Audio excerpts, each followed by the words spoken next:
Recruitment board ஒரு புதிய வேலைவாய்ப்புக்கான அறிவிப்பை வெளியிட்டிருக்காங்க. சுமார் 4000 பணியிடங்களுக்கான அறிவிப்பு இதில் வெளியாக இருக்கு.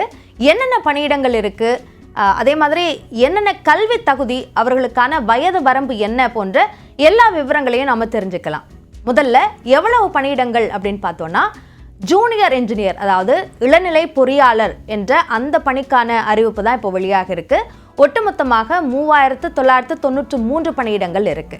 இப்போ ஜூனியர் இன்ஜினியர் அப்படின்னா வெவ்வேறு ஸ்ட்ரீம்ல போஸ்ட்கான அறிவிப்பு தான் இப்போ வந்திருக்கு. அதில் எல்லா போஸ்ட்டுமே ஜூனியர் இன்ஜினியர் தான். ஆனால் அதில் junior engineer electrical, junior engineer design, junior engineer design drawing and estimation, junior engineer research, junior engineer civil, junior engineer bridge அப்படின்னு வெவ்வேறு பிரிவுகளில் இளநிலை பொறியாளராக பணியாற்றுவதற்கான அறிவிப்பு தான் இப்போ வெளியாக இருக்குது. ஸோ எல்லாத்தையும் சேர்த்து தான் 3993 பணியிடங்களுக்கான அறிவிப்பு வெளியாக இருக்குது.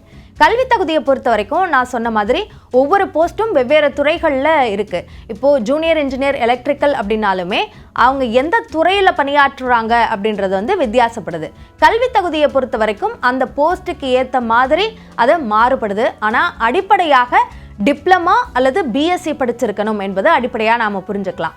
என்னென்ன ஸ்ட்ரீமில் டிப்ளமா முடித்திருக்கணும் அப்படின்னா, 3 ஆண்டுகள் diploma in mechanical, electrical, electronics, engineering இந்த பிரிவுகளெல்லாம் டிப்ளமா 3 ஆண்டு டிப்ளமோ படித்து முடிச்சிருக்கணும்.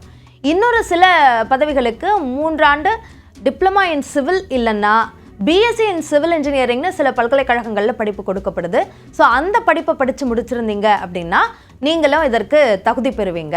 இப்போ இறுதி ஆண்டு படித்துட்டு இருக்க மாணவர்களாக இருந்தாலும் இதற்கு விண்ணப்பிக்க தகுதி பெறுவாங்க அப்படின்றதையும் ஆர்ஆர்பி குறிப்பிட்டிருக்காங்க. வயது வரம்பை பொறுத்த வரைக்கும் பொது பிரிவினராக இருந்தால் 18 வயது குறைந்தபட்ச வயது. இது எல்லா பிரிவினருக்கும் இதுதான். குறைந்தபட்ச வயதில் எந்த விதமான மாற்றமும் இல்லை. அதிகபட்ச வயதை பொறுத்த வரைக்கும் 33 வயது நிரம்பியவராக பொது பிரிவினராக இருந்தால் இருக்கணும்.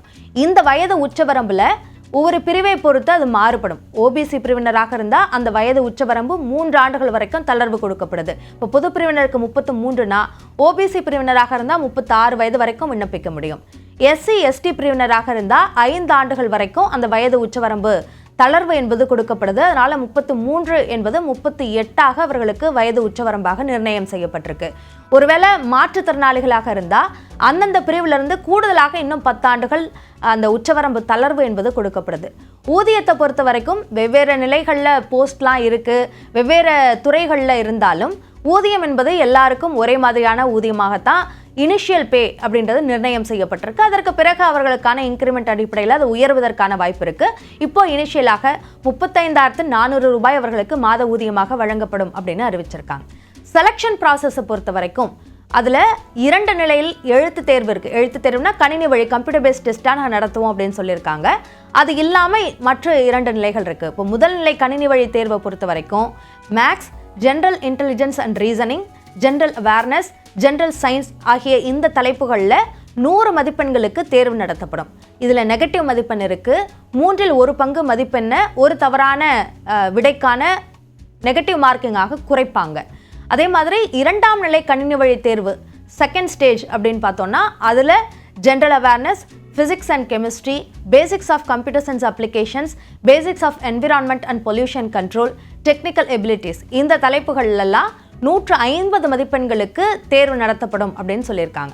இந்த 2 நிலைகளையும் தாண்டிய பிறகு சான்றிதழ் சரிபார்ப்பு நடத்தப்படும். அதற்கு பிறகு மருத்துவ பரிசோதனை நிச்சயமாக நடத்தப்படும் சொல்லியிருக்காங்க. ஏன்னா மெடிக்கலி ஃபிட்டாக இந்த பதவிகளுக்கு இருக்க வேண்டியது கட்டாயம் அப்படின்றத குறிப்பிட்டிருக்காங்க.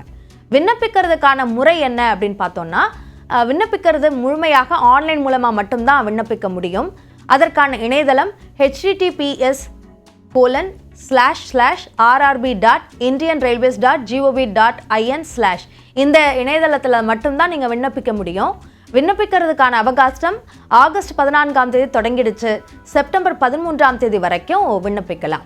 ஸோ இந்த அறிவிப்பை பொறுத்த வரைக்கும் ஆர்ஆர்பியில் இருக்கிற அந்த போஸ்டிங்கான அறிவிப்பு என்பது இப்போ வந்திருக்கு. இதில் டிப்ளமோ முடித்தவர்களுக்கும் பிஎஸ்சி முடித்தவர்களுக்குமான ஒரு முக்கியமான வாய்ப்பாக இதை நாம் கருதலாம்.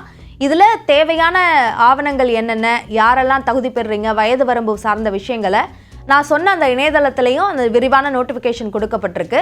அந்த நோட்டிஃபிகேஷனில் பார்த்து தெரிஞ்சுக்கிட்டு விண்ணப்பிக்கிறது இன்னும் தெளிவாக தவறில்லாமல் விண்ணப்பிக்கிறதுக்கு உதவும்.